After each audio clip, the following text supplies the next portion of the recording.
les éléments naturels forcent à l'intelligence. Donc d'un côté, nous avons une montagnarde, Florent, et de l'autre côté, nous avons un marin. Et quand on est face à plus grand que soi, et ceux qui n'ont pas compris que la montagne et la mer sont plus grands que nous sont des gens infréquentables, de bêtises, tant qu'on n'a pas compris ça, on est des imbéciles. Donc comment est-ce qu'on fait? Quand on est avec plus fort que soi, on reconnaît cette force, mais ça ne nous empêche pas de grimper, pour vous, ça ne nous empêche pas de naviguer, pour vous. Et moi, quand je suis en contact avec des alpinistes, de loin parce que j'ai le vertige, ou de marins plus près parce que j'arrête pas de naviguer depuis que je suis né, donc j'attends et j'écoute leurs leçons. Et c'est vrai que tous ceux que j'ai rencontrés dans ces domaines-là ont énormément appris. Et je donnerai un seul exemple, puisque je navigue donc depuis l'enfance, mais évidemment pas au niveau d'Isabelle Autissier, mais quand j'étais avec Isabelle Autissier 8 semaines sur son petit bateau de 15 mètres en Antarctique, ou alors dans l'Arctique, naviguer dans le détroit de Bering, etc., honnêtement, elle a changé quelqu'un qui était quand même un peu particulier en termes d'imbécilité, c'est-à-dire qu'il était économiste, en quelqu'un d'un peu plus ouvert. Donc, et quand j'ai suivi Hélène MacArthur, quand je vous suis tous, et il se trouve que maintenant je suis en relation de plus en plus étroite avec Lilou, c'est-à-dire notre ami Roland Jourdain, qui à Concarneau fait une sorte d'exploration de toutes les low-tech de ce qu'on peut imaginer et qui est en liaison avec vous. Donc je suis infiniment respectueux et infiniment impatient de vous entendre, avec une sorte de petite réclamation totalement impolie, mais quand est-ce que vous m'invitez à bord? J'allais vous le proposer.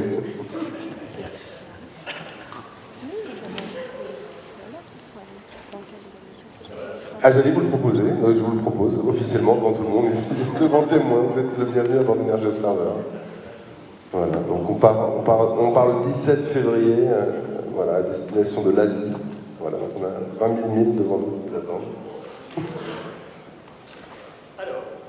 Alors, est-ce que vous pouvez nous présenter un tout petit peu le projet? Je pense qu'il y a quelques... Voilà.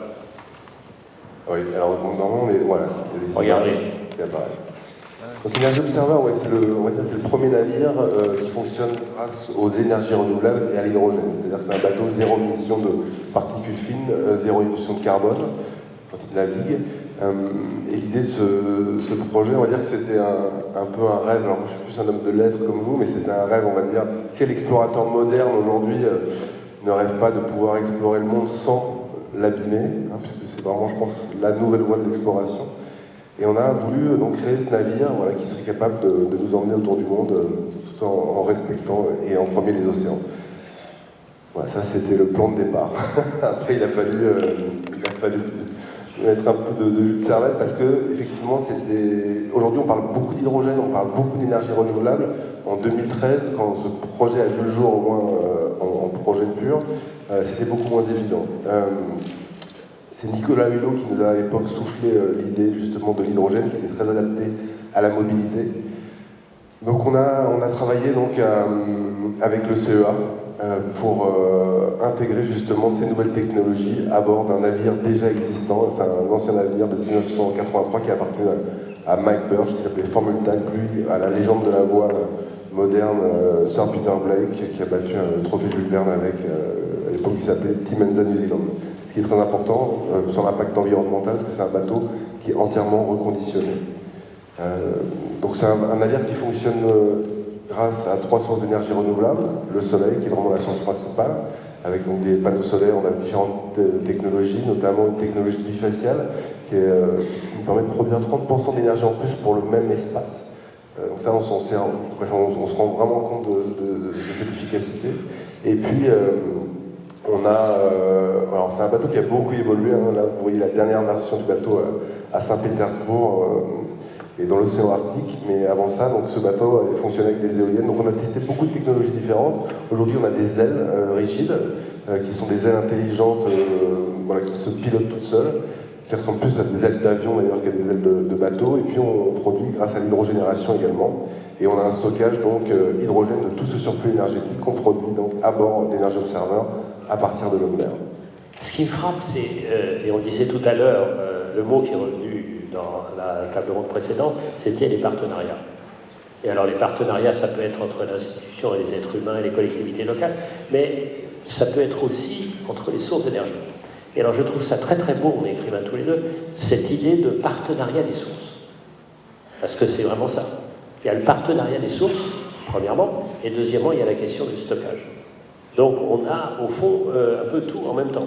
C'est-à-dire le partenariat des énergies, c'est le partenariat, et puis voilà, à la recherche du temps perdu, le stockage, la mémoire. Ouais, complètement, c'est un vrai mix énergétique. Nous, l'idée, c'était pas d'opposer. Souvent, on voit voilà, les énergies renouvelables contre les énergies fossiles, l'hydrogène contre la batterie. Nous, en fait, à bord, on a un petit peu de tout. On a des batteries, on a de l'hydrogène, on a toutes sortes d'énergies renouvelables, et en faisant fonctionner voilà, toutes ces énergies ensemble, eh bien, on arrive à accomplir des exploits. Et ça, c'était vraiment notre plus beau challenge jusqu'à présent, puisqu'on a rallié donc, au départ de Saint-Pétersbourg donc le Svalbard, l'île du Spitzberg, qui est l'épicentre du changement climatique. Donc c'était un voyage en totale autonomie, 5600 km, et surtout contre nature. On ne suivait pas les alizés, là on est parti sous les nuages, avec peu de vent, et on a réussi. Donc c'est vraiment la meilleure preuve que ça a validé en fait toute notre technologie. Si tu veux ajouter quelque chose, Florence? Oui. Non, pour moi, je crois que alors l'aventure, oui, technologique, mais humaine, je crois que la probabilité pour qu'on se rencontre, avec toi ou Victoria, elle était peut-être un peu faible, mais vraiment, ça nous a servi de catalyseur, y compris sur l'innovation en interne, parce que, je pense que vous voyez les images, hein, c'est beau, il y avait un challenge. Il fallait de notre côté faire dialoguer l'ensemble des technologies, production, stockage. Alors pour la petite histoire, je m'en suis aussi servi en interne pour travailler un sujet de transversalité. Et puis, si on a fait tout ça, c'est parce que derrière, il y avait des réalités industrielles. Et alors, peut-être que ça vous fera moins rêver si je vous le dis comme ça, mais pour nous, il y a aussi un concept de labo navigant qui permettent de durcir les technologies, avec pour autant vraiment des réalités et des finalités industrielles. Donc, c'était pas juste pour se faire plaisir, même si c'est beau. Il y a eu non seulement une accélération de l'innovation, mais aussi derrière un vrai intérêt dans le cadre de nos transferts de technologies actuelles. Complètement. Nous, de toute façon, donc, on a un rôle aujourd'hui d'ambassadeur justement des énergies renouvelables et évidemment de l'hydrogène vert. Et voilà, à chaque escale, nous, on rencontre des décideurs, des citoyens.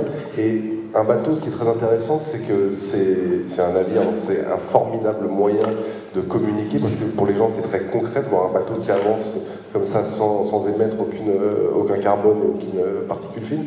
Mais bien évidemment, ce bateau, si demain vous en extraire le système, vous pouvez l'adapter à une maison, un quartier, une ville, et pourquoi pas à l'échelle d'un pays. C'est ça qui est très intéressant. Et puis après, c'est évidemment des applications, donc à terme aussi beaucoup pour le secteur maritime, qui sont en développement actuellement, dont on parlera un petit peu plus tard si vous voulez, mais c'est vraiment, voilà, c'est une réalité. L'idée, c'est d'arriver à faire entrer l'hydrogène dans le quotidien des décideurs, du grand public, voilà, pour arriver à justement marquer le pas et avancer vers cette transition. Vous savez, il y a, pour moi, le plus beau nom du bateau, c'est le bateau de Charcot, c'est-à-dire pourquoi pas. Et à pourquoi pas, on dit, on relève le défi. Pourquoi pas, avec les trois, comment ça se passe avec le stockage? Et c'est possible. Il y a deux choses, moi, qui sont absolument au cœur de ce qu'on peut un peu parler d'action, mais de sorte de promenade, un peu comme vous, l'écrivain, c'est vraiment ça, le pourquoi pas et l'émerveillement. Parce que s'il n'y a que l'alerte, sans l'émerveillement, on se demande pourquoi on se battrait pour une planète qui serait nulle.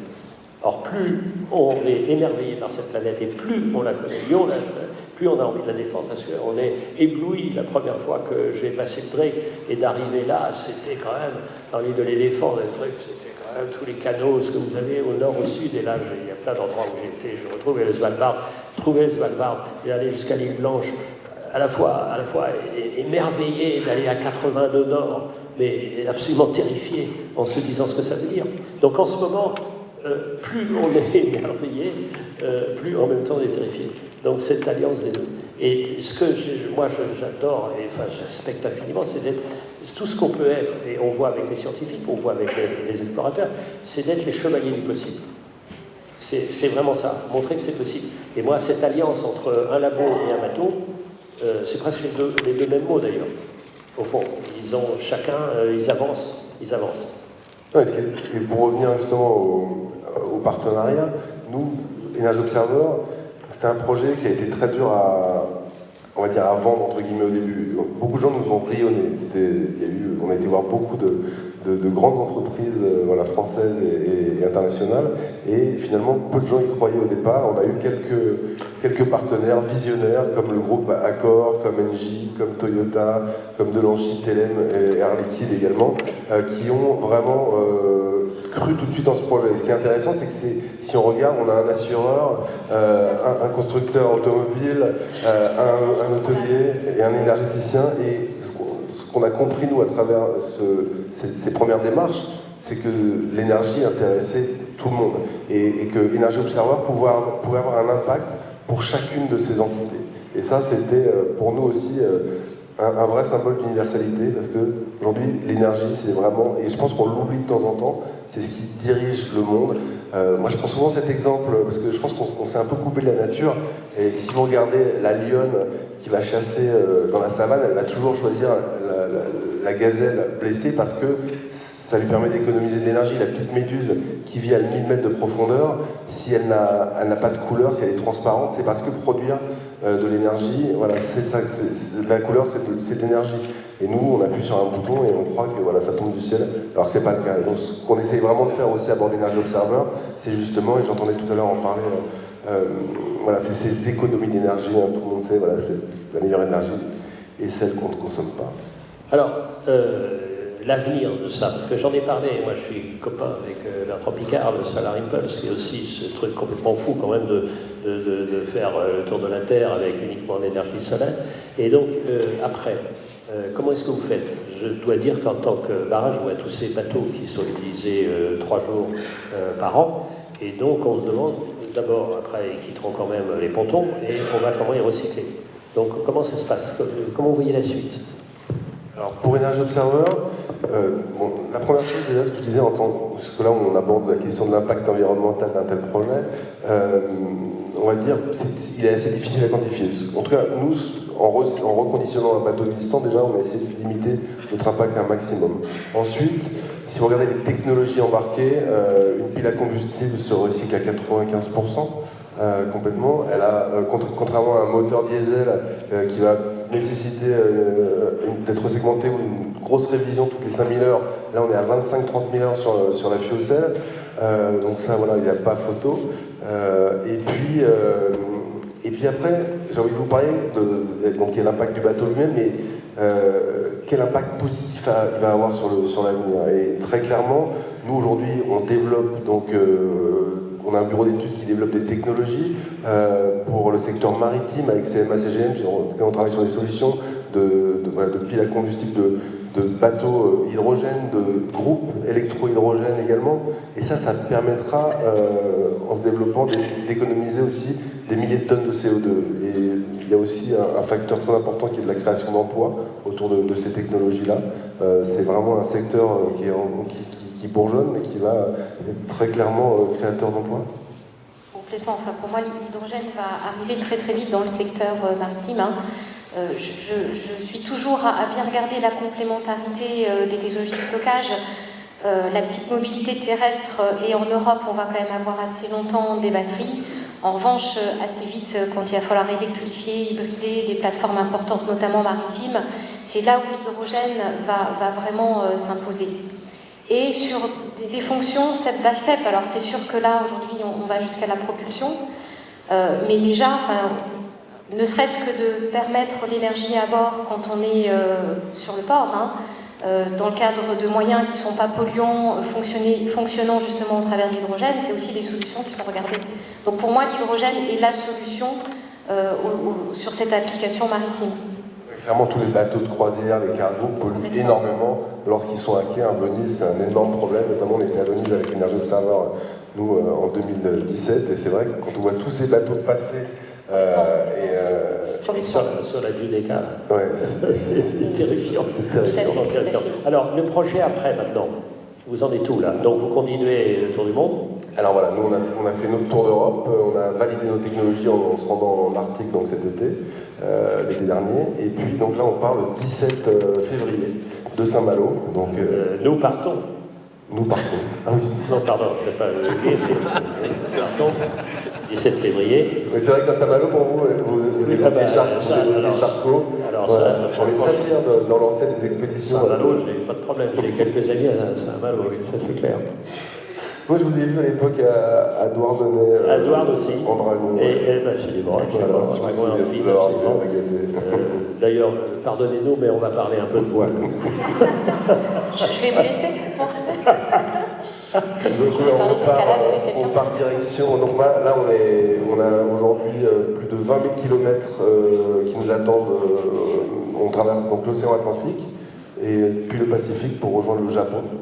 Et on reviendra ensuite en Californie avant de repartir vers le Pacifique Sud. Donc ça, c'est 2020-2021. Donc là, c'est vraiment les grandes traversées, les premiers gros challenges. Mais après l'Arctique, franchement, on va suivre la route des Alizés, on n'est pas très inquiet. Oui, quand on a connu l'Arctique ou l'Antarctique, les détroits de Drake et tout ça, honnêtement, voilà. Et votre prochain livre, c'est quand? Et ben c'est justement, j'écris le récit d'Energy Observer, tout ce qu'on a vécu depuis le départ, qui sera publié chez Flammarion cette année. Non, quand? Je ne sais pas encore.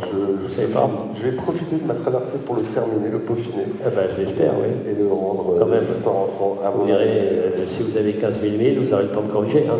Ça, c'est Bon, clair. merci mille fois. Merci beaucoup. Merci beaucoup.